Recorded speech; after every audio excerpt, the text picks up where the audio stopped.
All right, folks, thank you very much for joining us this evening. My name is David Lee Preston, as you can see.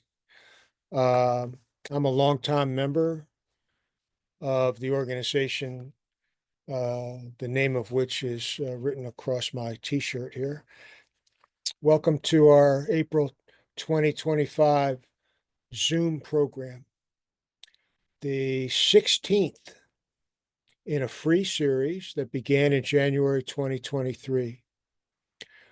Our guests are either authors or children of authors discussing their books. These programs are recorded, as this one is, and can be found on my YouTube channel shown in the chat area. This program will be available there probably tomorrow. I'm a longtime member of this organization, Sons and Daughters of Holocaust Survivors of Greater Philadelphia. Our organization was founded 46 years ago in 1979, making us one of the earliest such groups in the world. We have no dues or officers, but we do have a passion for truth and a bond formed by shared experience. We're an active, vibrant, and welcoming organization. If you are a child of survivors and you live in the Philadelphia area, or if you live in Malta, as one person on this call does, and you're interested in joining, please drop us a note or leave a note in the chat, and one of us will respond. I was happy to see some of our members this afternoon at the 61st Annual Remembrance Ceremony at the Holocaust Monument on the Ben Franklin Parkway here in Philadelphia, the first Holocaust monument in the United States. On a windy Sunday in Philadelphia, we posed for some photos together. Some of us wore these T-shirts, and I've posted one of those pictures on Facebook. This is now week 82 for the innocent members of our extended family being held hostage by Hamas in underground tunnels in Gaza.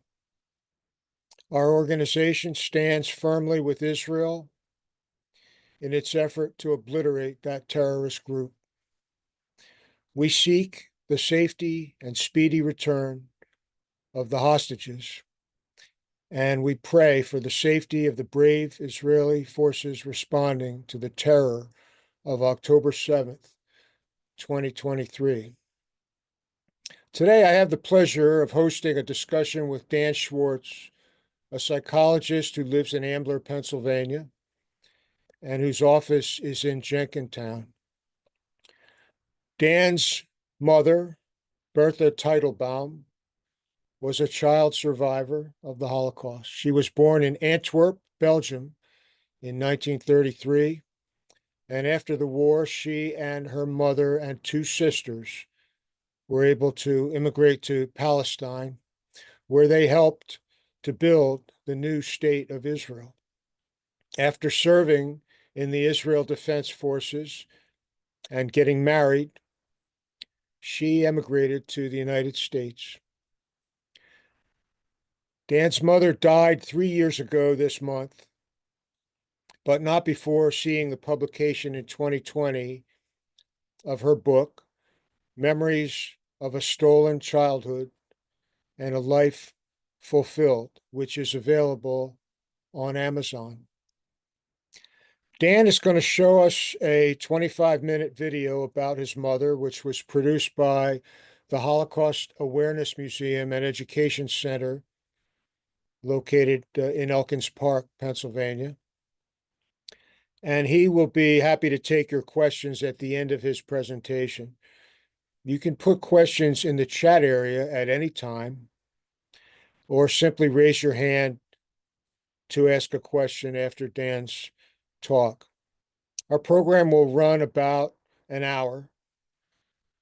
I'd like to thank our organization's former president, Simone Gorko, who was on this call a few minutes ago from the Garden State Parkway. And even though she can't hear me, she'll listen to me thanking her on the recording. She set up this evening's program. She's known Dan for a long time. And she also coordinated the production of our wonderful T-shirts. Now I'm delighted to turn the program over to Dan Schwarz. Thank you so much, David. And I also wanted to thank the Sons and Daughters of Holocaust Survivors of Greater Philadelphia for inviting me to share my mom's story, Bertha Teitelbaum Schwarz, and also to Simone for inviting me.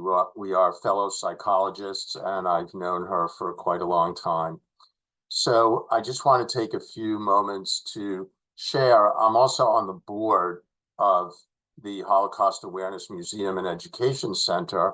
And one of the primary goals, as many of you know, and the mission of the museum is to share stories with the younger generation as well. And so we do a lot of programs in schools. And this was something that was a passion for my mom, as you'll see in the video that we saw, that you'll see in a few moments. And so what I do when I present the film is to ask the students, and I will be asking you all as viewers of this film, what or who do you see as the heroes of my mom's story? And we can talk about those heroes. There are numerous in her story and in my family's story to reflect on and to think about. And if it wasn't for really all of them, I wouldn't be sitting here now, being able to share this with you. And so I just want to express my gratitude to my mom for having the strength, perseverance, and resilience to be able to share her story, to write her memoir, and to be able to share it with all of you this evening. There are two things I wanted to highlight or just point out. One is when my mom refers to yeshiva buchas. Not everyone knows Yiddish in this group. So what is a yeshiva bucha? It's essentially a teen or young adult who was studying the Torah in a yeshiva, right? So that's what that refers to. And she also refers to Pesach, which is in Hebrew, the holiday of Passover that just we celebrated a couple of short weeks ago. So with that, I will put the video on. So David, do you have me share already? And I hope that this will come through. Yes, it should work, yes. Let's see. I hope I don't have to go back and find it again, which I might, because I don't see it up here. Because you took back the hosting, right? So I kind of have to maybe start again. Hold on for me.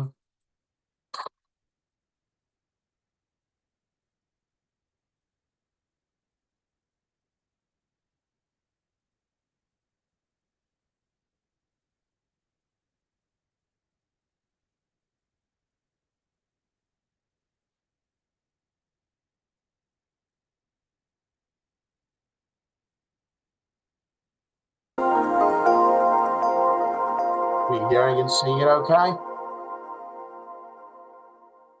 Hello? The year was 1933. Yes, it's all good. Across America were hoping for an end to the Great Depression and looked to their newly elected president, Franklin Delano Roosevelt, to lead the way in the land of opportunity. Gas cost 18 cents a gallon. Monopoly had just been invented by an unemployed salesman from Germantown, Pennsylvania. and 4-year-old Shirley Temple was all the rage in films and radio across the country. Everyone's image of the perfect little girl living the perfect life. Meanwhile, that same year, over 3,700 miles away in Europe, in a town called Antwerp, located in Belgium, a daughter, Bertha, was born to Dora and Asher Teitelbaum on January 10th. Her Hebrew name was Bracha, which means a blessing, and she certainly was to her proud family. She is also my mother. I'm here to share her story with you. My mother was born into a Hasidic or religious family with a distinguished background, and the entire family doted on this special bracha, this blessing that came into their lives. Life was good for the Teitelbaum family. My mother's father was working as a successful diamond cutter in Antwerp. My mother had vivid memories of walking with her father hand in hand on Friday nights to the local synagogue. Asher Teitelbaum had a beautiful voice and was a cantor in the synagogue. His daughter was proud to be by his side and listen to him pray on behalf of the congregation. As time passed, the Teitelbaum family continued to grow. They were blessed with 2 more daughters, my aunts Malka in 1936 and Bella in 1937. But soon, as Hitler and his regime grew in strength and power, everything began to change.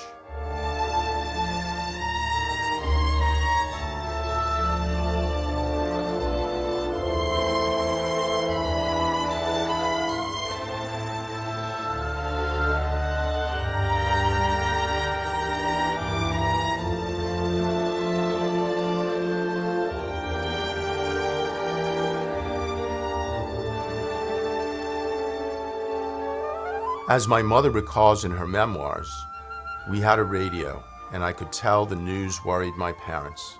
But they didn't talk about political events in front of us, so I didn't know what was happening.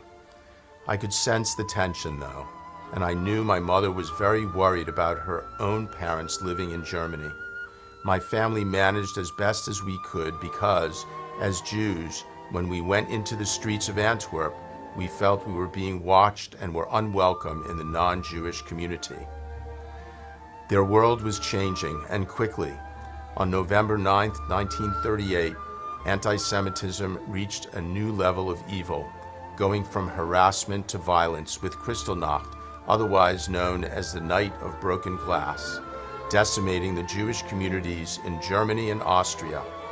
This is also known as Pogromnacht, a violent riot aimed at massacring Jews.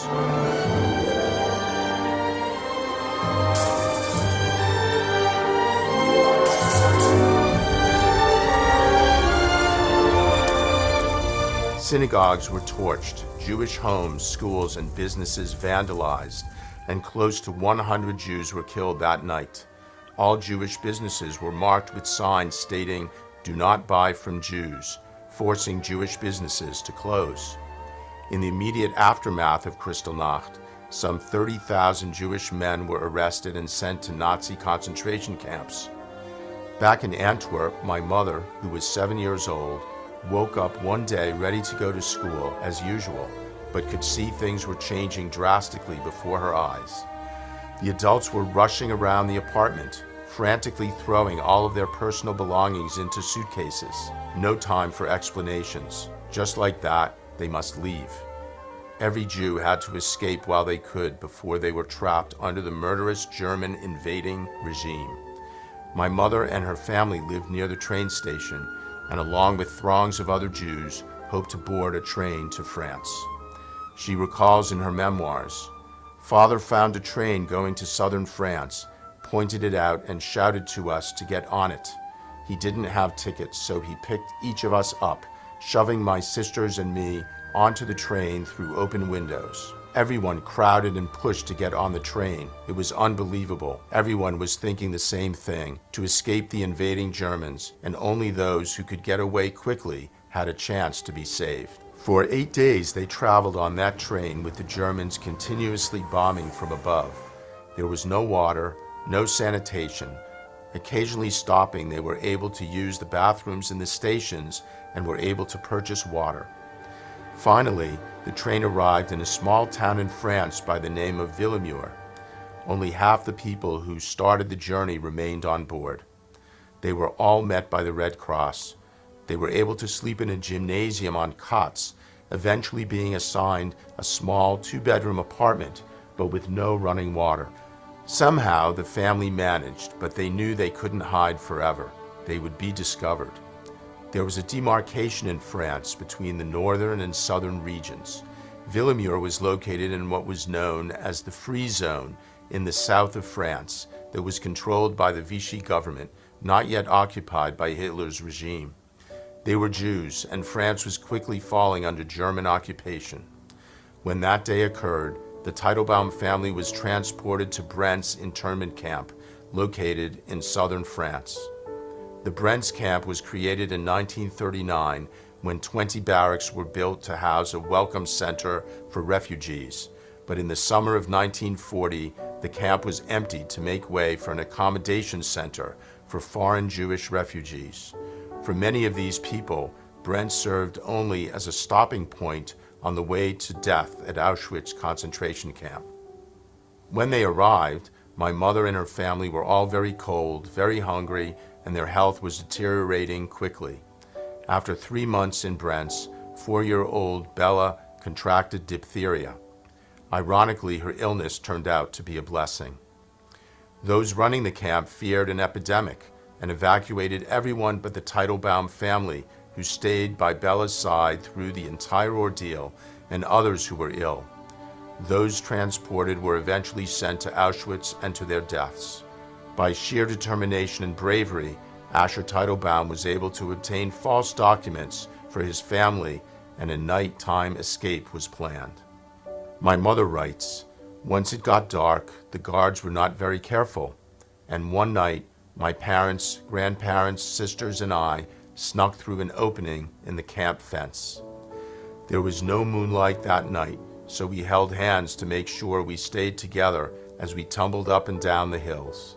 We headed towards the train station, which wasn't very far, and hid behind the station building until the next train arrived. Then we all jumped in.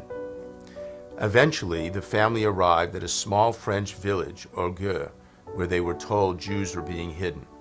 However, my mother's grandparents were not so lucky. They were separated. It was too dangerous for the family to remain together any longer. They ended up living in a different internment camp for 1 year called Saint-Sulpice. Years later, the family discovered that they were sent to Auschwitz on transport number 30 on September 9th, 1942. They did not survive. As for my mother's sisters and parents, they all survived in the Free Zone in the south of France in a chateau of a priest in the town of Orgueil, until the rules began to change and harboring Jews became even more dangerous. While most Frenchmen did not care about the deportation of Jews, the local bishop of the town of Montauban issued a letter condemning it. He requested that this letter be read at all the churches under his authority. He wrote, "I add my voice to the outraged protest of Christian conscience, and I proclaim that all mankind, Aryans or not, are brethren because they are created by the same God, and that all mankind, whatever their race or religion, has the right to be respected by individuals and by nations. The present anti-Semitism measures are an affront to human dignity, a violation of the most sacred rights of the individual and the family. Pierre-Marie Théas, Bishop of Montauban." A woman in the French resistance, Marie-Rose Geneste, knew this letter needed to be hand-delivered for fear of confiscation. So she volunteered to hand-deliver the letter to all priests within 100 kilometers, except to those who were known to be pro-Nazi. The bicycle she used to deliver the letters is on display in Jerusalem at the Yad Vashem Holocaust Museum. By 1942, a new German rule was being enforced, ordering widespread arrests of Jews across France. While living in the chateau in Orgueil, my grandfather, Asher, was arrested and taken to the Drancy internment camp. Then, on August 25, 1942, he was deported on Transport 25 from Drancy to Auschwitz. He did not survive. The Nazis then came back to arrest the women and children. My grandmother, Dora, made the painstaking decision to send both my mother, who was 9, and her sister Malka, who was 6, away from her to find safety. Bella remained with her mother. They eventually ended up at the chateau of Rabbi Zalman Schneerson. My mother packed a little suitcase for Malka and I and gave us a one-way ticket on a bus and took us to the bus stop and told us to go to Montauban and go to the same place where we went a year before.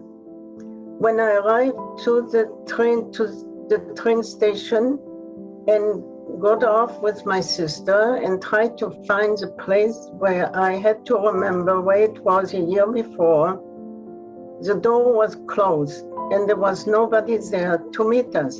So I stood in front of the building with Malka and I started to cry. And a man passes by and he asked me, what is my name? And I said, my name is Bertha Teitelbaum. Actually, I had a false name, but I thought that he would know my false name. And he said to me, I'm looking for you. You should come with me. But as I was very suspicious, because my past experiences, I didn't know to trust him, to go with him. Where is he going to take me? I didn't know that I'm supposed to go to Marseille. I just knew that he's going to bring me somewhere. So I didn't have any options. I couldn't go back to my mother because she gave me a one-way ticket on the bus. So I went with him. And my sister and I went on the train to Marseille, which was an overnight train. By the time we arrived to Marseille in the morning, the French gendarmes were checking papers, documents. And this man, who I don't know his name, and I don't remember what he looked like even, gave the documents to the policeman, and they asked me, who is this man? And I said, he's my father. I knew already I had to lie. And he said, you don't have the same name. And so he arrested him, and the policeman took us to a hotel in Marseille. In Marseille, the hotels, they had arrested the Jews in hotels. 3 hotels were there in Marseille. One of them was the one that we were on, and he left us there. There were many people there, but and we had bunk beds, and we were the youngest children there. We never met Schneerson, and so I had no idea what will happen to us. And of course, the way we were treated, we didn't wash, we had food that they were thrown on the table, and whoever didn't get it on time didn't have any food.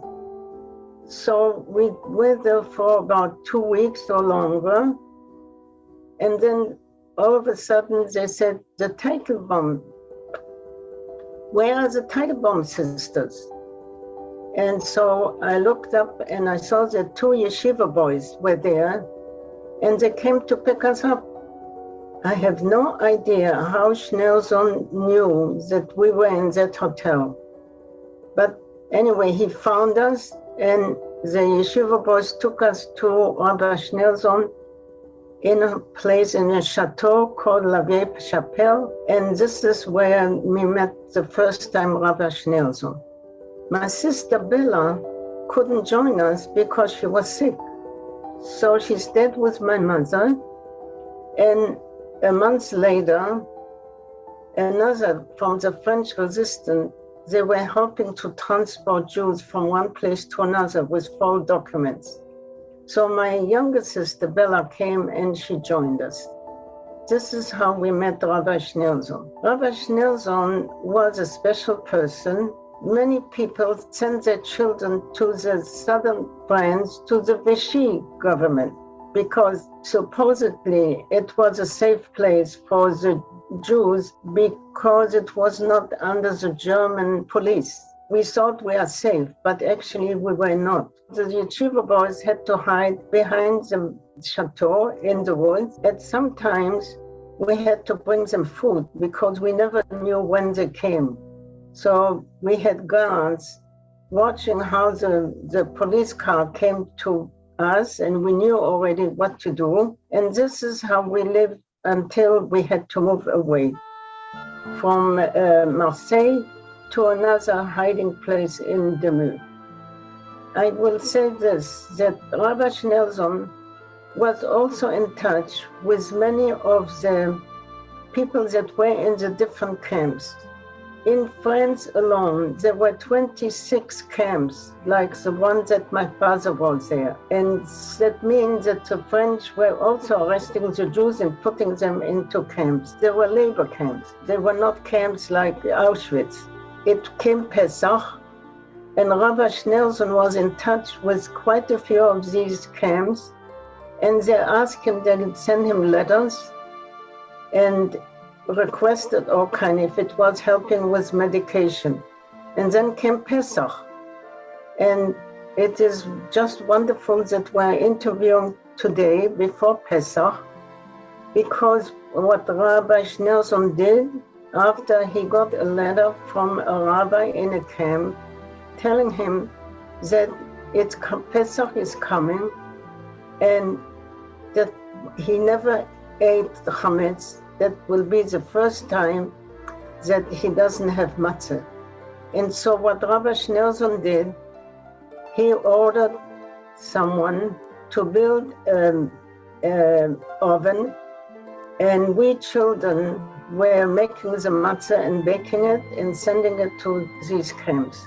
This is what Rabbi Nelson did as far as helping as much as he could to the children and also in contact with the people in the different camps.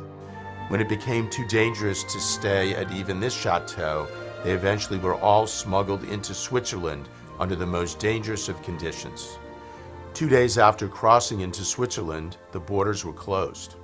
Thousands of refugees were immediately sent back.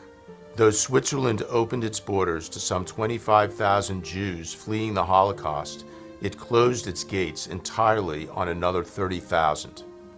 The rejected Jews were sent directly by train to concentration camps, but the Teitelbaum women found refuge in Switzerland. When we arrived, we were lucky that they agreed to let us in. On the train station in Geneva, where they took us to go to a camp, to different camps, about 3 different camps, until they decided where we could stay in Switzerland. I saw hundreds and hundreds of people standing on the train station in Geneva, being sent back by train. Jewish people standing there in Switzerland and being sent back to the camps in France. And I'm sure it was Auschwitz. So this is what it was as far as the Swiss letting the Jews in to Switzerland. We had to be separated. My mother and my younger sister went to a hotel, a ski resort, way up in the mountain. This is where they use the resort hotels. It was like in German camp. They were not allowed to go out from the camp unless they got permission. It was a French part of Switzerland, because Switzerland has 3 different languages. Malka and me, we went to Institut Asher, which was an Orthodox school, and we stayed there for about 2 years. On May 8, 1945, the church bells rang throughout the country announcing the war was officially over. Swiss post-war immigration policies were set in place that disallowed refugees from staying in the country. Though the war was over, anti-Semitism was still rampant and the government knew tensions were high, especially for those still occupying Jewish-owned businesses and houses throughout Europe. The Swiss were determined to get the Jews out of the country. In 1945, when the war was over, my mother came and the Swiss ordered all the refugees within half a year to leave Switzerland. So we had to decide where to go. We decided, my mother came to me and she said, where should we go? And I said, Europe doesn't want the Jews.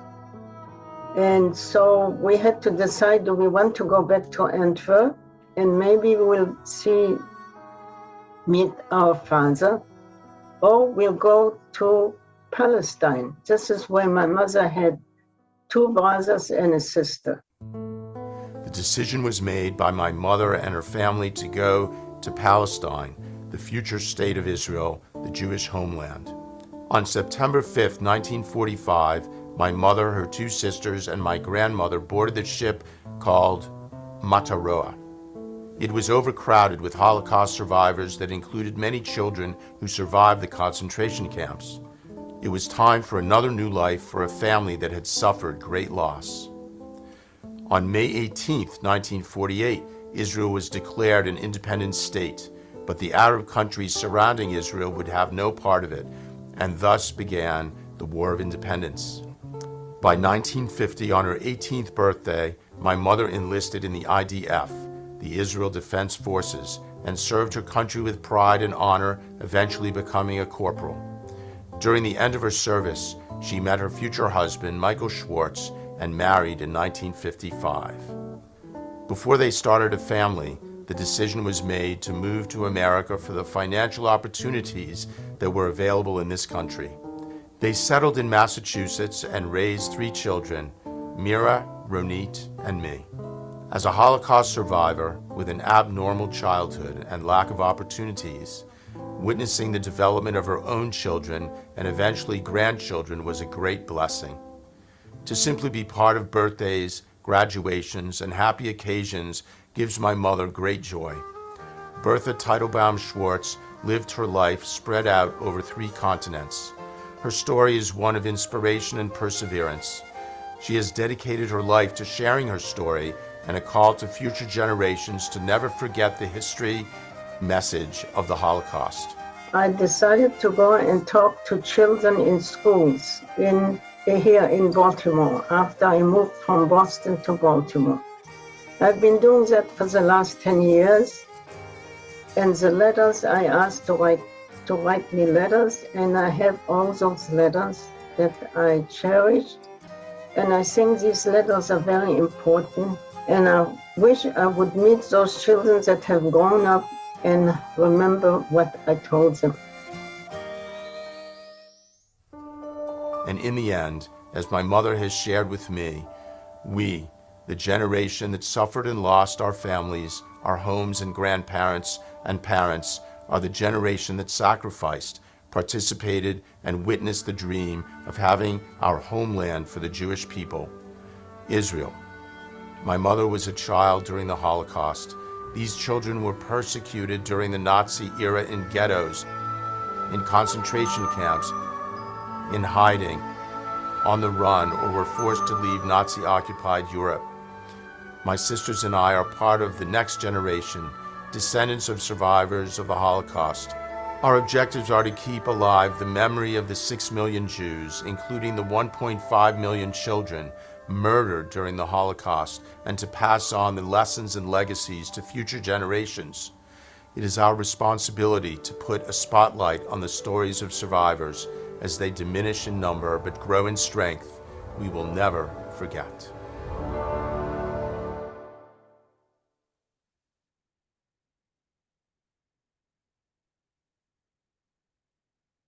All right, can you hear me? Yes, Oh, good. Okay, I can hear.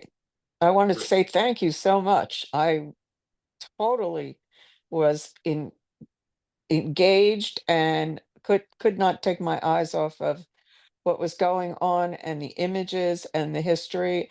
And please, let's keep showing this. I'm 70 and haven't seen anything like this recently. So how do we get more of this out to everyone? Oh, sure. Well, I'm glad to share the link that's on YouTube. It's available for free. and you can make use of it and share it anywhere you like.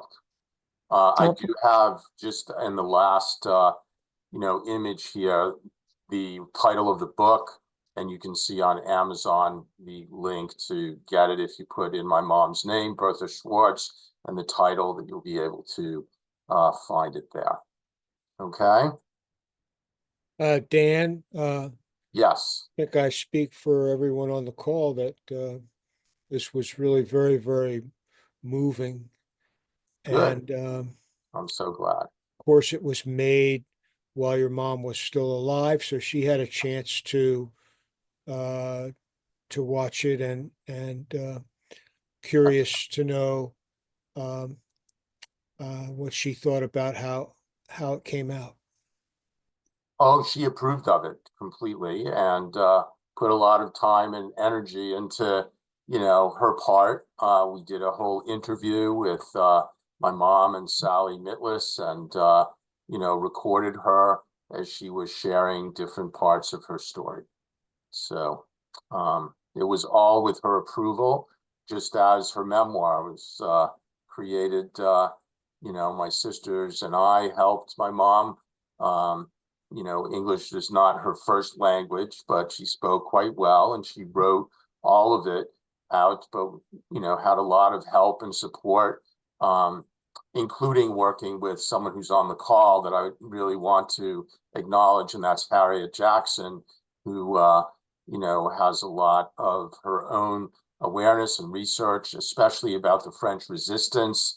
And so my mom and Harriet have collaborated and worked together on a number of different projects and research, and Harriet and her research is in my mom's book as well, and referenced numerous times.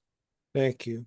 When we spoke the other day, you shared with me, Dan, that your father's story is also very unusual and interesting, and I wonder if you could touch on that. Sure, I'd be glad to. My dad was born in Berlin, Germany, and he left Germany in 1933. So he was born in 29, and his father, Karl Schwarz, had a PhD in art history and started the first Jewish Museum of Berlin that was opened in 1933, just before Hitler was brought to power, right? And so he opened the museum for all of what I believe was 6 days. After putting all this time and effort as the director of the museum, it ended up that it closed down. And so he was essentially without a job, and was invited by Mayor Dizengoff, the mayor of Tel Aviv at the time in Palestine, to come to Tel Aviv to help work on opening the first Tel Aviv Museum of Art. And so that's what my grandfather did. And he was the first director for the first 13 years of the museum. And so there's a whole history of my father and his father being a part of the establishment of the state of Israel in some ways. When you see David Ben-Gurion announcing the independence of the state of Israel, it is at the Tel Aviv Museum of Art, where you see Herzl behind the classic photograph. If you look to the sides of that the flag of Israel and Theodore Herzl, you'll see works of art. And those are the works of art that my grandfather brought from Europe to Palestine. Fascinating. And how did your parents meet? They met through Army friends. So they met essentially through their being in the Israeli army, which is a lot of how Israeli romances started back then, and even till today. I want to open it up to anyone else who may have a question, please. You could just raise your hand and Okay, Esther? I don't really have a question. I thought it was a beautiful documentary, very well done and interesting, a different kind of story. But I also never knew how involved Rabbi Schneerson was in helping Jews during this critical time. I knew he was, you know, almost like a saint in the Jewish community. Well, let me stop you, Esther, because this is not the same Rabbi Schneerson that you're thinking of. They were first cousins, Oh, right, Harriet? She's shaking her head, yes. No, So that's right. this is So the this first is cousin of the famous New York rabbi. And so it's important to know that there's a difference. And, right.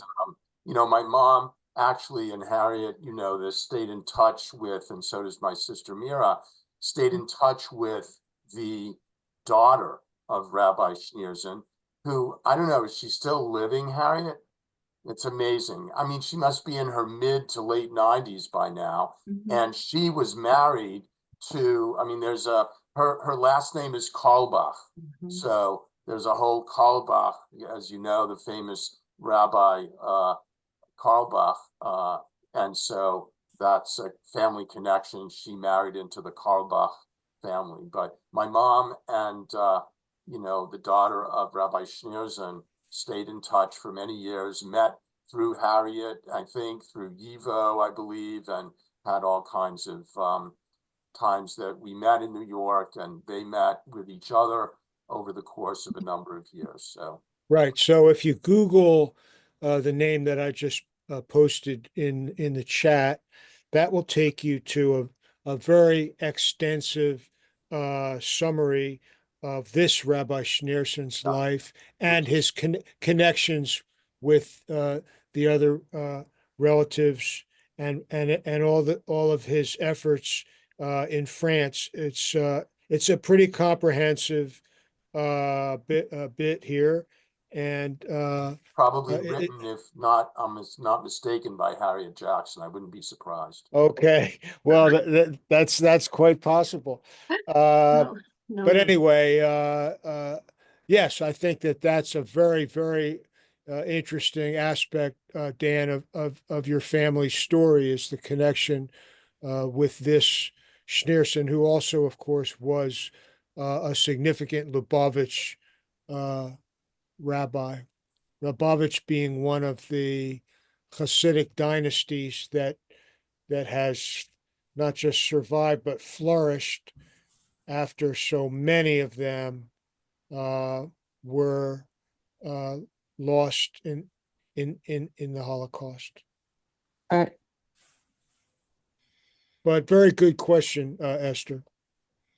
Okay, Ms. Gerard, someone has a hand raised. I don't know if Dan? you want to call on people. And Dan? Alan, yeah, I go just ahead.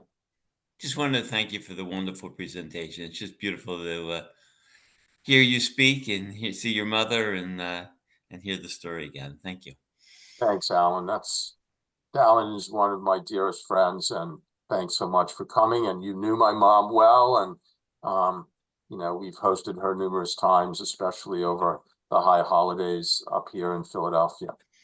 Everyone was a pleasure. Yes, thank you. Thank Go you, ahead, Janice, and then Janice. David. Yeah. Sorry if I'm not pronouncing your name correct. Do you want me to go first? I'll turn my camera on. Yes, please do. I'm sorry I was late, but the time got away from me. And so I'm going to go back and watch this on YouTube so I can see the full story. But I'm very interested in the history of the Jewish people and the Holocaust. My question is for you, how present day and what's going on, and we say never forget. I don't know if I can ask this without crying. It's like never forget, but it's like, what can we do? Because we see so much anti-Semitism now. Well, first of all, you can cry if you want. It's okay. Also, if memory serves, you are living where, in the Midwest? I live in Iowa, and I'm not Jewish, but I try to observe all of the feasts and do that just because I want to stand and show support of Israel and the Jewish people. So that's what I do. it just breaks my heart to see all of this and like the protests and people, screaming, anti-Israeli sentiments and all of this kind of stuff, and even when my son was little and we did the feast, it's like he even kind of got, I don't want to say mistreated at school by teachers because, we weren't following the Christian faith. But anyway, I guess my question would be, how can we, I don't know, combat this, the anti-Semitism that we meet? And so Dr. Schwarz. Yeah, well, thank you for the question. And it's a really important one, and one that my mom thought about a lot. And, pre-October 7th, I mean, it's especially devastating these days, given, the state of what's happening in the world and anti-Semitism that is so very pervasive. And so, I think that there are a number of prongs of, ways to address this. And this is one, what we're doing now, right? I mean, we're sitting together as a group from all over the country, the world, trying to grapple with the history, learn about and know about the history. And my mom was all about education, as you can see from the video. She has literally hundreds and hundreds of letters that we've compiled, some of them through the help of my sister Mira, who's on with us tonight from Baltimore. And, we have numerous of these letters that are very powerful. And my mom's story stays with people. And so education is a huge aspect of this, the reality of the truth, to share the truth with our young generation, because, this is generational. This is not something that's going away in terms of anti-Semitism, especially since October 7th and some of what's happening throughout the world. And so,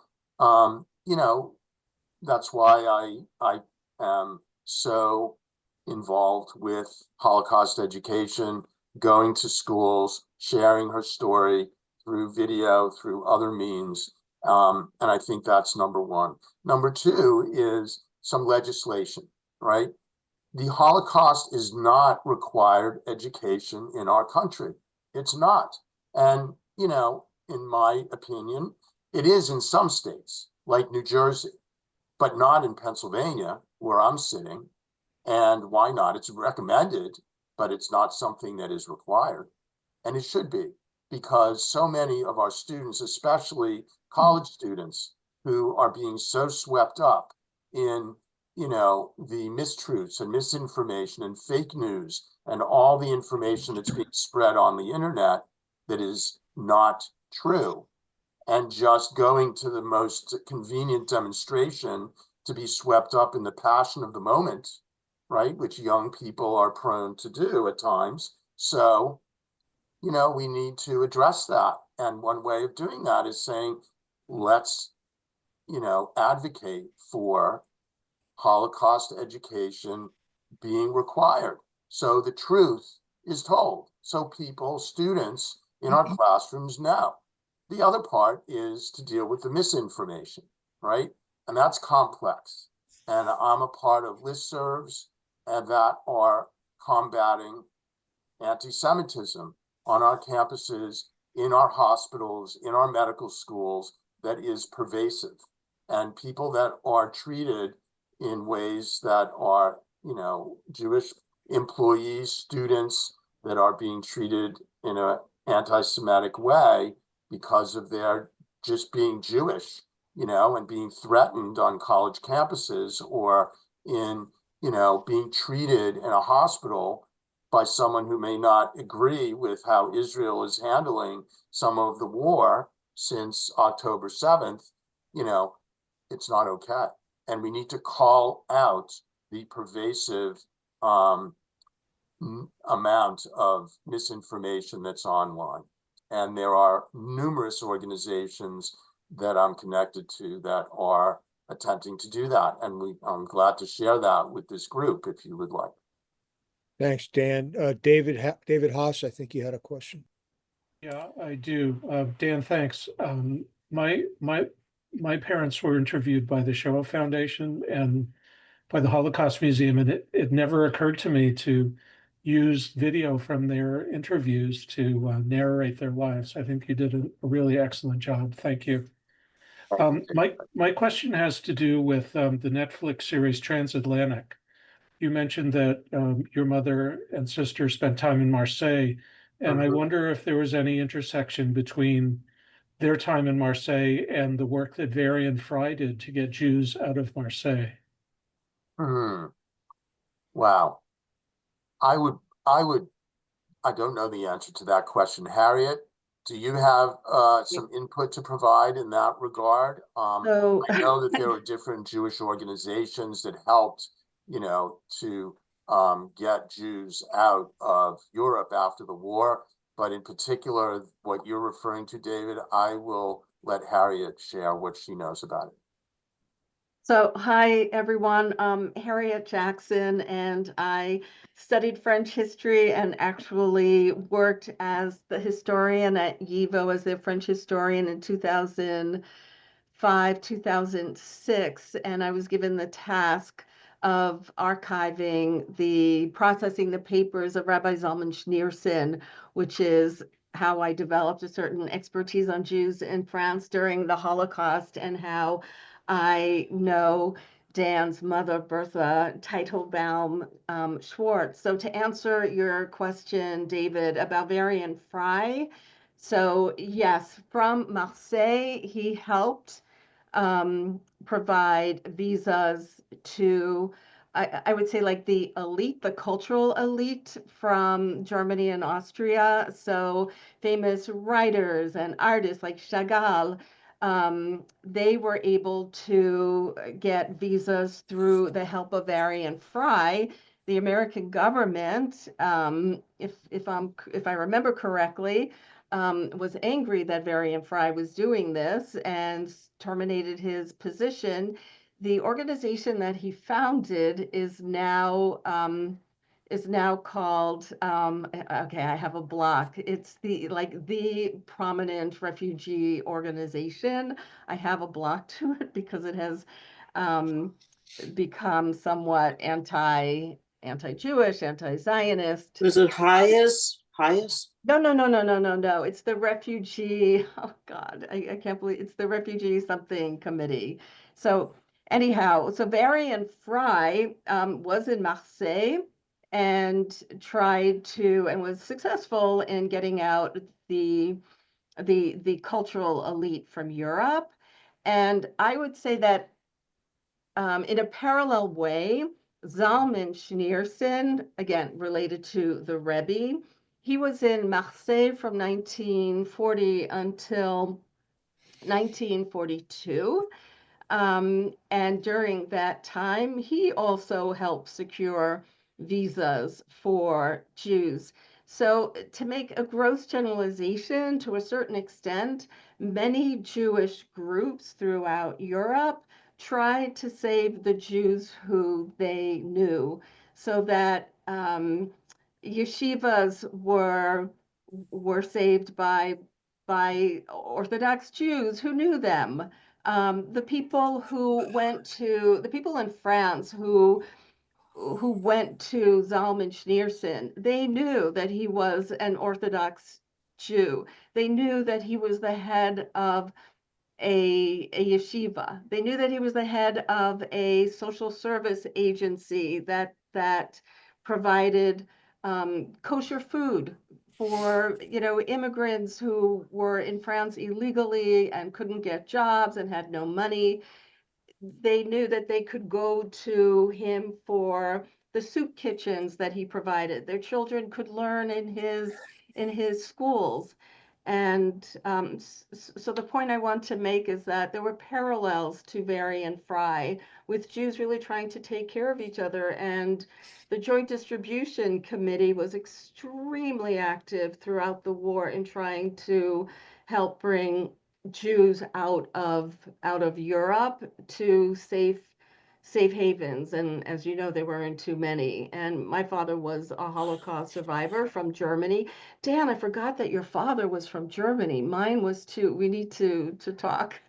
I'd be glad Yeah, to. and he lost his family. And this this is this gathering is really weird for me, like emotionally, Dan, because this is the first time since 10/7 that I've spoken with you and that I've spoken about your mother. So I'm used to like being, oh, the Archivist at Evo who knows about Zalman Schneerson and your mother and can talk about the history. But now after 10/7, it's so different. So, I'm just reacting in very different ways. And I agree with you that there's so much education that needs to be done. And I worked at Columbia University for the past 10 years, and it was just horrific. And my position was terminated, I'm sure, because of my pro pro-Israel activities. Yeah, but thank God I work at a place called ISGAP, the Institute for the Study of Global Anti-Semitism and Politics now. So sorry, I didn't mean to. Well, good for you, Harriet. Yeah.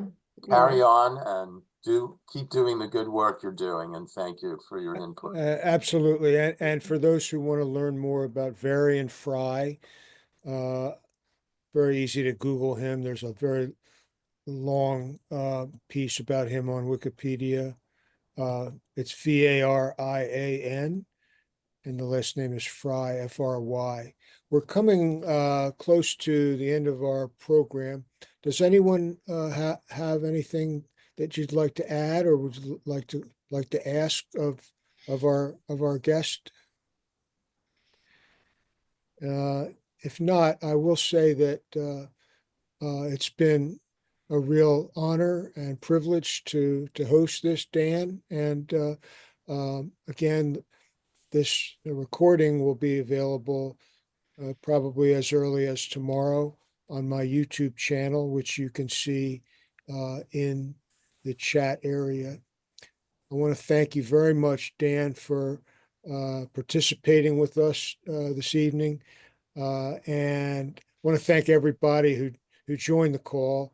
It's been a pleasure. I see there are 3 new messages. We don't need to sign off just yet.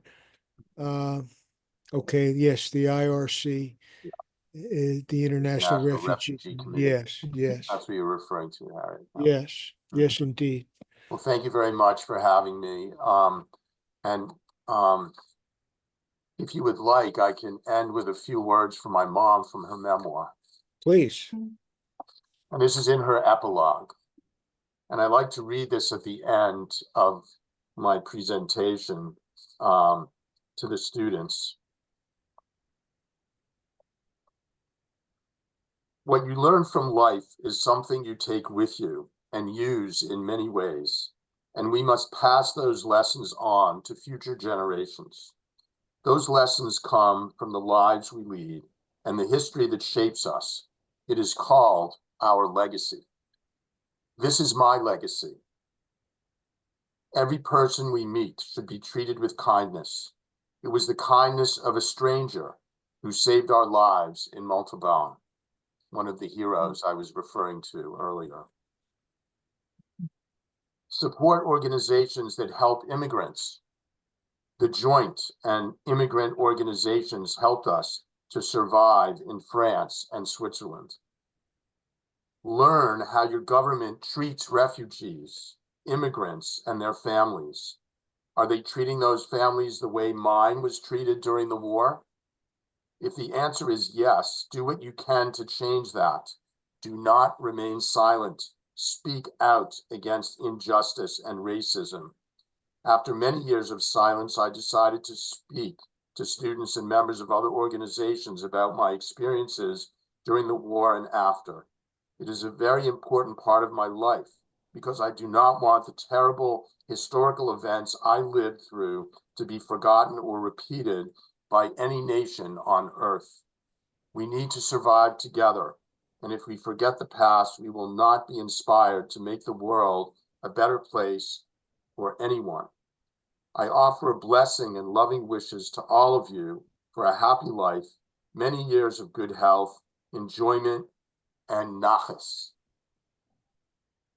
And I wish for the world to be a more peaceful place for the sake of all humanity.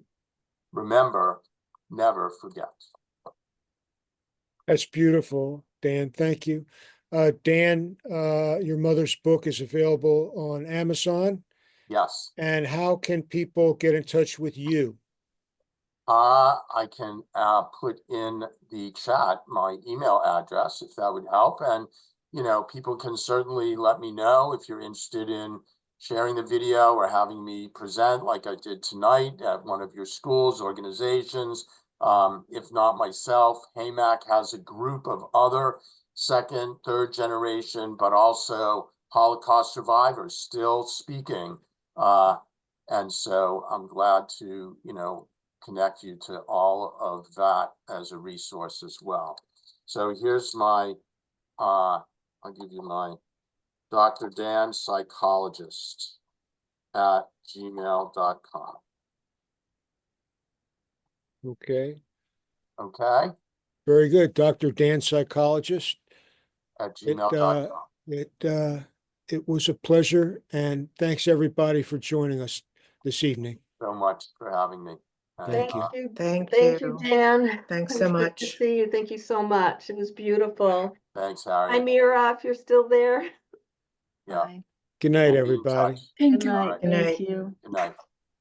Good night. Awesome.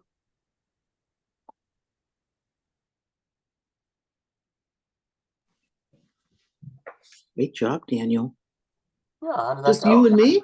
Just Yeah, you? just you and me left. I'm a co-host, so we can just schmooze a little.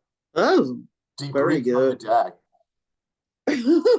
Unless That's very- Susan wants to stay on, she can debrief with us. Oh, Susan's on? Hey, Suzanne. I'm having trouble leaving, so Oh, sorry Oh. about that. Susan. I'm about to leave now. Good That's night. quite okay. Thanks for joining us tonight.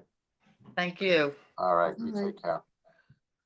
That was great. Yep, Harriet was just trying to, I was muted, so she was just saying, I Did you just, say hi, Mira, and you couldn't yeah, unmute? and then I couldn't find my unmute, whatever, in time before it ended. And then she was sending me a message that she's going to be in the area.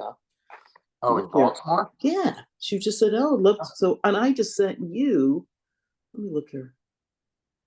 She's going to be in the area for Shabbat or something. Yeah, I sent you the group organization she's working for now. That sounds quite something. I emailed it to really? you. I'm I'd like, love we to should talk to you Zoom with her. about I that. was like, that'd be really interesting to Zoom with her. Yep. Well, I mean, she's doing Right. some interesting stuff there. I mean, I've never heard of their group, but in New York. mhm. Anywho, very good. Yeah, it's been a while since I'd seen the video. Very good. It You gets guys me should- every time. Oh my God, just being able to sit and watch Mom and hear her share that story.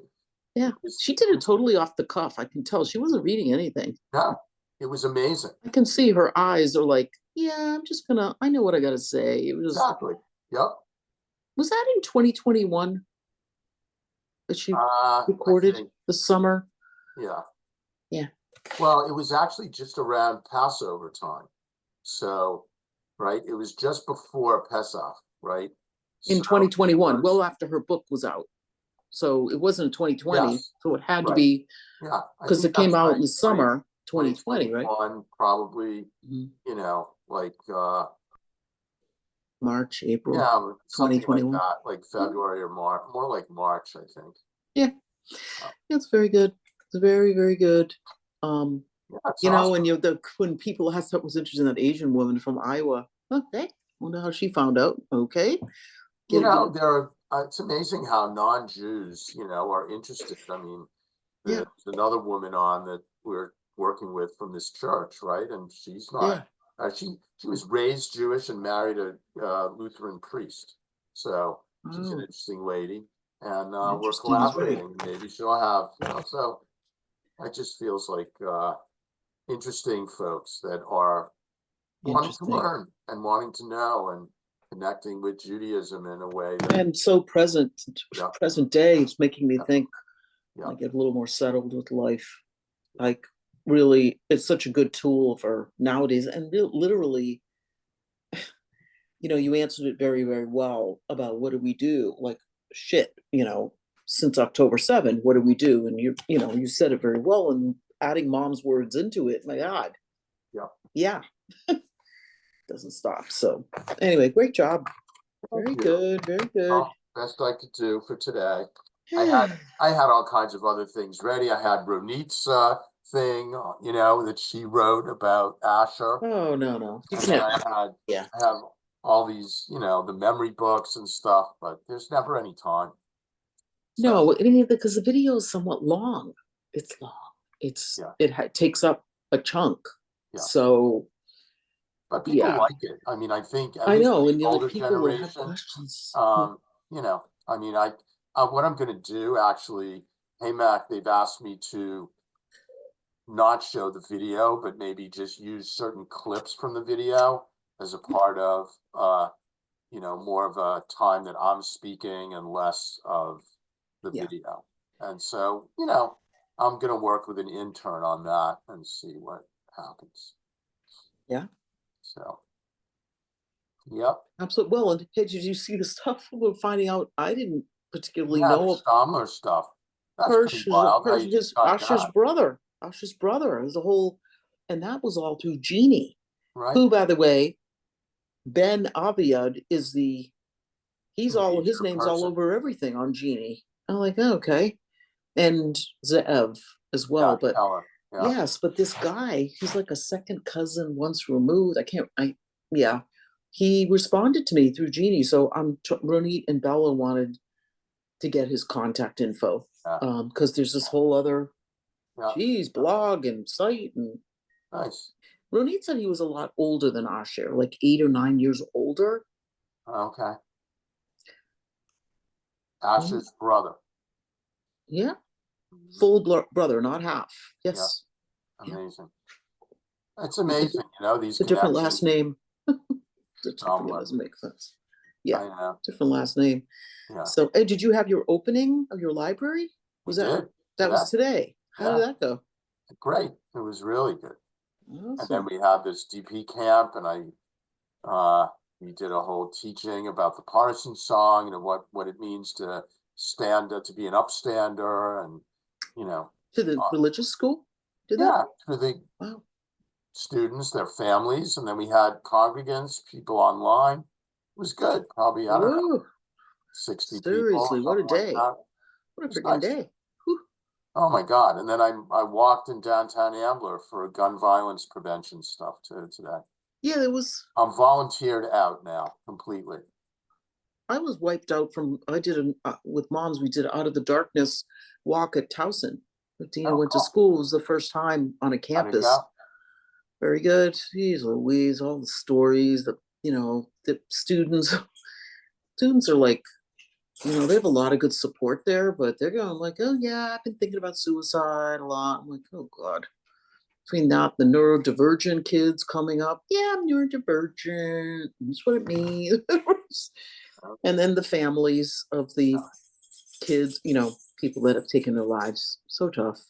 But it was a pretty good turnout for. I like these. The Out of Darkness walks are pretty well organized, I think.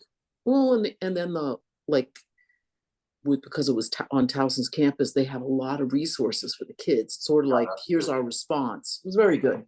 Yeah. Then we bring in the Be Smart, and 25, 30 gun locks were given out because people still have oh yeah, my brother. Oh yeah, we have. That's awesome. So, and new people. I had 3 new volunteers with me, which was so good. Trying to get some more people in there, but yeah, just down the road. Not only one event, not 3 in a day. No thanks. I know that was too much, but it was fine. I was prepared. And now right. Done volunteering for a while. Enough. Yeah. All right. What else? How was your weekend? Okay. Otherwise. Yeah, it's been fine. It's just a lot. I don't know. Just the work weeks are very intense. So it takes me I need a day to recover these days.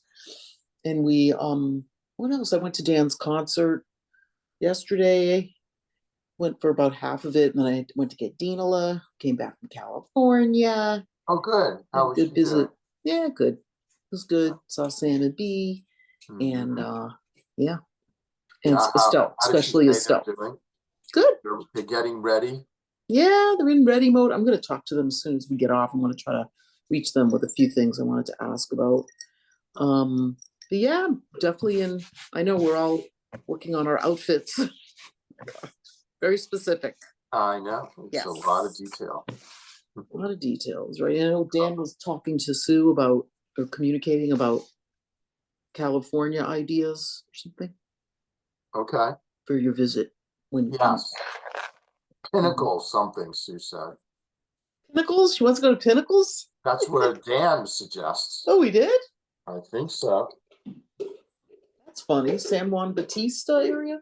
I don't know. Sounds hot Yes, it's hot. for the summer. I don't want to go there. I'd stay on the coast. I know. That's what I want to do. I want to drive. No, but he was also like, she was also asking about what might be around Truckee and about Davis, which Right. if you're visiting people there, it's going to be inland, and but that's a different direction. Freaking state goes on, you know. I don't, yeah. So, we'll figure it out. Anyway, we're working on it. Sue went to the library today. She came to the Holocaust library to check it out, so that was nice. Oh, And she that's good. came- and she Okay. went to the public library to do California research. So I think the coast, you know, and you can do a nice coastal, and you don't have to drive all that far. That's what I think. I don't. You know, really the go as lighthouses far are as- really fun, and the elephant seals, and go down to Santa Cruz, and That's enough for me. it's plenty, and it's nice, and you can, and the redwoods, That's for what I sure. want. You can see redwoods along. There's two. 2 parks. Nina was along just at a place near Half Moon Bay, which is right on the way. That's where I want to go. I want to go She to was Half there. Moon Bay. Half Moon Bay, and then further south near Santa Cruz, there's redwoods as well. There's some nice spots. I'll be happy with all that. Yeah. Did you guys you got my voicemail about what Abigail and Yossi want? They want the beach. Yeah, I get it. I mean, I think we're looking around Asbury Park. Asbury Park, yeah. Well, and Bonit said, yeah, do you remember the dates? August, it's like Monday and Tuesday. Yeah. And Dan's fine with joining. She I feel emailed. like it's the 11th, 12th of It's a August. Monday and Tuesday, right? Yeah. But frankly, you know, I might stay an extra day. I was going to say that Too short. the same thing. Like maybe I would come up like Sunday.